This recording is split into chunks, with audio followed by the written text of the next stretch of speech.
La creencia no tiene nada que ver con la verdad. Puedes creer que es de noche, pero el día no oscurecerá solo porque lo creas. No se hará de noche. Estás viviendo una especie de alucinación. Existe este peligro en la creencia. Te hace pensar que sabes la verdad. Y debido a que te hace pensar que sabes la verdad, se convierte en una barrera importante en la búsqueda. Lo creas o no lo creas, y estarás bloqueado, porque la incredulidad no es más que creer en una forma negativa. El católico cree en Dios, el comunista cree en un no Dios. Ambos son creyentes. Ir a la Kaaba o ir a la Comintern, ir a la Kailasa o al Kremlin, todo es lo mismo.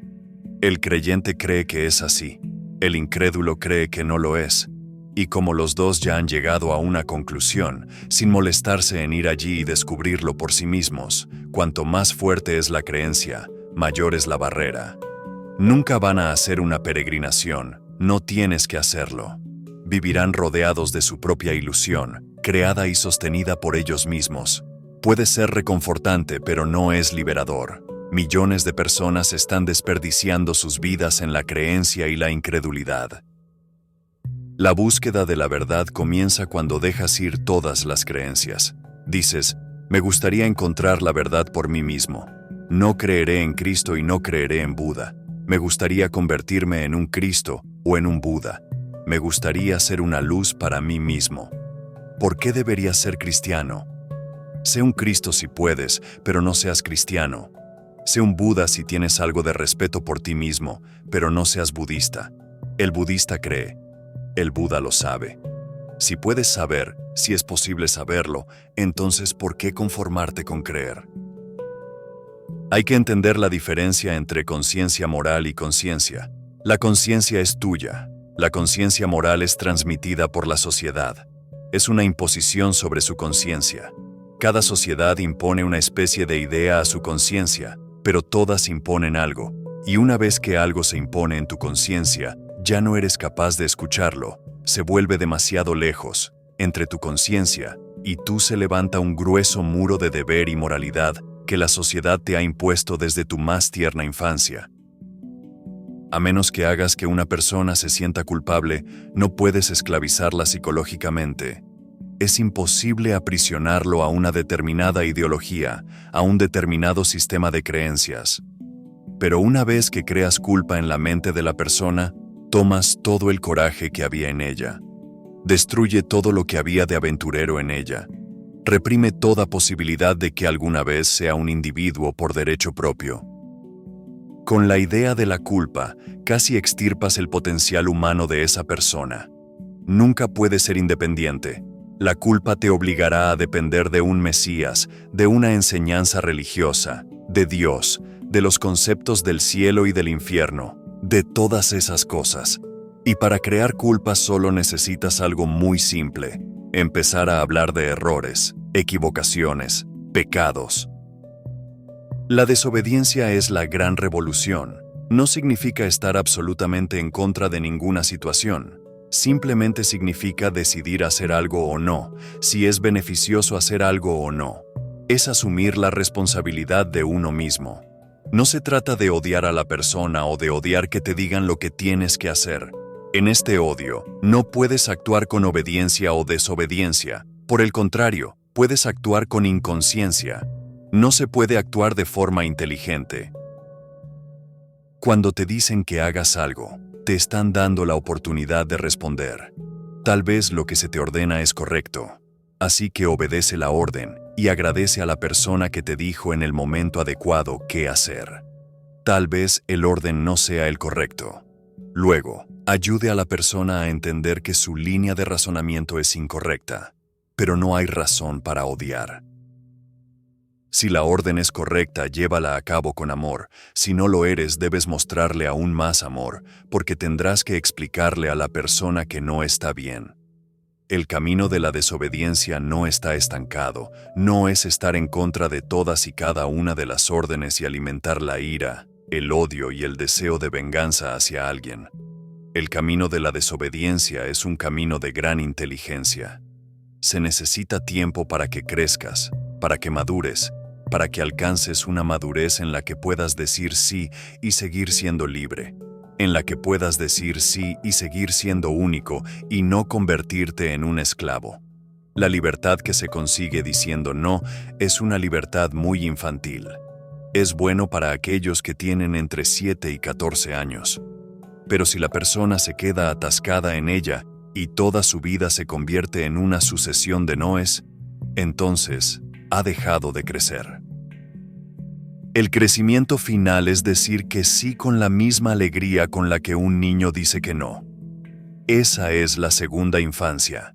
Y esa persona que puede decir sí con tanta libertad y alegría, sin ninguna vacilación, sin nada que lo ate, sin condiciones, con alegría pura y simple, con un sí puro y simple, se ha vuelto sabia, vuelve a vivir en armonía. Y esta armonía tiene una dimensión completamente diferente de la armonía de los árboles, los animales, los pájaros. Viven en armonía porque no pueden decir que no, y los sabios viven en armonía porque no dicen que no. Entre los dos, los pájaros y los budas, hay todos seres humanos, sin crecer, inmaduros, infantiles, estancados en alguna parte, todavía tratando de decir no para tener una cierta sensación de libertad. ¿Cuál es mi definición de derecho? Lo que está en armonía con la existencia es correcto, y lo que no está en armonía con la existencia está mal. Hay que estar muy alerta todo el tiempo, porque esto habrá que decidirlo en cada momento. No puedes confiar en respuestas preparadas para saber si algo está bien o mal. La tierra es hermosa. Si comienzas a vivir esta belleza, apreciando sus alegrías sin ninguna culpa en tu corazón, estarás en el paraíso. Si condenas todo, cada pequeña alegría, si te conviertes en alguien que solo condena, que solo envenena, entonces esa misma tierra se convertirá en un infierno, pero solo para ti. Depende de ti dónde vivas. Todo es cuestión de tu propia transformación interior. No se trata de cambiar de lugar, se trata de cambiar el espacio interior. La vida debe estar rodeada de amor, no de miedo. Es el miedo lo que crea la ira, es el miedo el que termina creando violencia. ¿Te has dado cuenta? El miedo es solo una forma femenina de ira, y la ira es una forma masculina de miedo. El miedo es una forma pasiva de ira, y la ira es una forma activa de miedo. Es por eso que puedes pasar del miedo a la ira con mucha facilidad, así como de la ira al miedo fácilmente. A veces la gente viene a mí y me dice, nos sentimos muy asustados. Les digo, vayan y golpeen una almohada, enójense con eso. Preguntan, ¿qué va a pasar? Le respondo, pruébalo. Es una revelación para ellos. Cuando golpean la almohada con ira real, inmediatamente el miedo desaparece porque la misma energía se transforma y se activa. Estaba inactiva, así que era miedo. El miedo es la causa fundamental del odio, la ira y la violencia. Esta es la diferencia entre las emociones negativas y positivas. Si te das cuenta de una determinada emoción y al tomar conciencia de ella, la emoción se disipa, es negativa. Si al tomar conciencia de una determinada emoción, te conviertes en la emoción, si la emoción se expande y se convierte en tu propio ser, es positiva. La conciencia funciona de manera diferente en cada caso. Si la emoción es venenosa, te deshaces de ella a través de la conciencia. Si ella es buena, agradable, placentera, tú y ella se convierten en uno. La conciencia lo profundiza. Entonces, para mí este es el criterio. Si algo se profundiza con la conciencia, eso es bueno. Si algo se disipa a través de la conciencia, eso es malo. Lo que no puede permanecer en la conciencia es el pecado, y lo que se desarrolla con la conciencia es la virtud. La virtud y el pecado no son conceptos sociales, sino logros internos. Con una vida tan corta, con una fuente de energía tan pequeña, es simplemente estúpido desperdiciarla con tristeza, con ira, con odio, con celos. Disfruta de la vida con amor, disfrútala haciendo algo creativo, con amistad, con meditación. Haz algo con tu energía que te eleve la energía, y cuanto más alto sea, más fuentes de energía estarán disponibles para ti. En el punto más alto de la conciencia, eres casi un dios.